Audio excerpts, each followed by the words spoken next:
First up today, you probably know the names of some of Milwaukee's finest restaurants like Carl Roch's, Ristorante Bartolotta, and Sanford, to name a few. But do you know the names of the chefs who create the amazing food? Yeah, well, then you need to check out the March issue of Milwaukee Magazine, and you'll know their names. We're here with the editor-in-chief, Carol Nixon, along with Thomas Huck. He is the head chef at Carl Roch's and Circa 1880, and he's also one of the James Beard Award nominees. Thank you, which is a huge deal. Congratulations. Yeah, it's great. I mean, it's a great thing for Milwaukee, and like there's 3 of us nominated for Milwaukee this year, and it's a fantastic thing. It's awesome. Talk a little bit, a lot of people are familiar with James Beard and the awards, but exactly what does it take to be nominated and how many people are?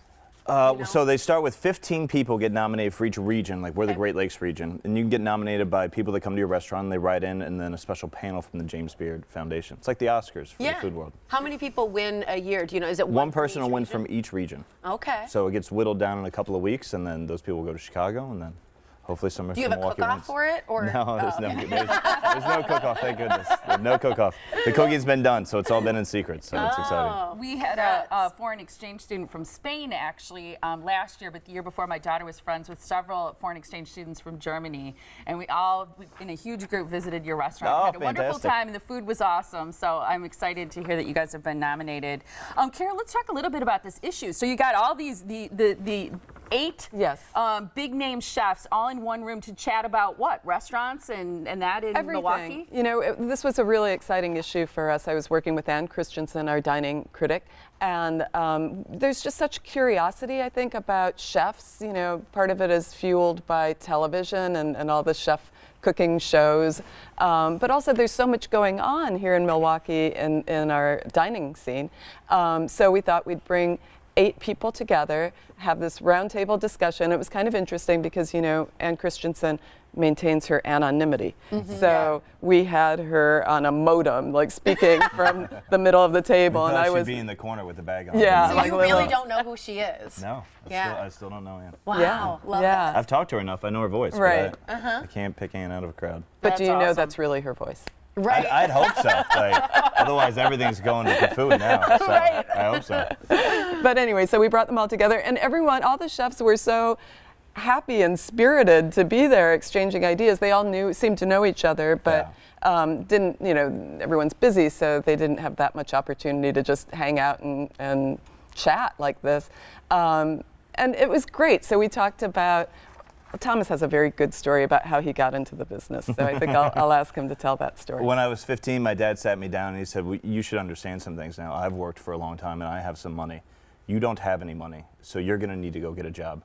Let's get in the car and let's go to the restaurant. I was like, okay. And I started, and I became a dishwasher and a busboy at 15. And Was it his restaurant? no, just a neighborhood Just a restaurant. random restaurant? Neighborhood restaurant down the street. Go wash dishes, He ate boy. dinner there like 2 days ago with my mom, and he was like, you need to hire somebody? I got a guy for you. We'll be back at the end of the week. Well, and I think everybody should work in a restaurant at some point in their life. Tiff and I both did. I did. My eldest daughter is a busser at a restaurant. I think being in that service industry and knowing something about it is really important.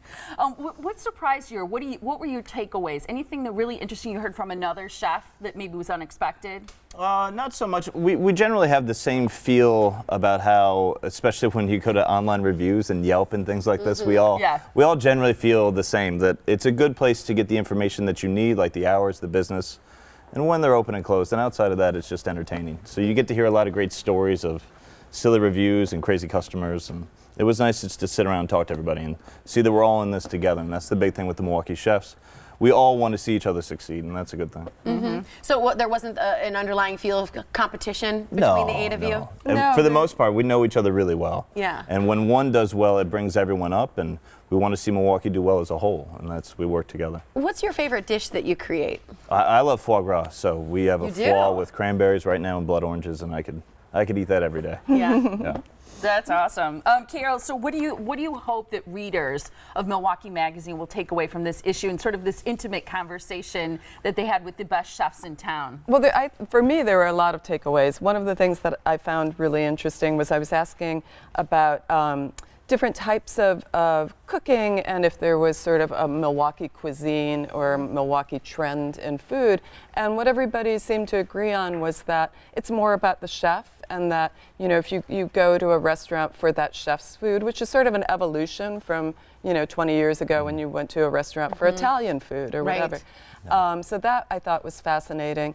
I came away with a strong feeling that chefs are people too. And so, you know, well, this was very important though. Before you sit down and write that like rant on Yelp, if you have a problem, just talk to the people when you're there. That was the really, Peggy Magister from Crazy Water brought that up, and she's like, I'm not the enemy. I want you to have a really good time. We really want you to enjoy your meal. Like that is the goal. Yeah. Like we want everything to go well. Yeah, I think that's fantastic. Yeah. Is there one, because obviously you're James Beard nominated. I feel like you can say this, but do you have one chef in town that you really admire? I mean, Justin Carlisle's a good friend of mine, and I love to see him do well with his restaurant and the things that he's done.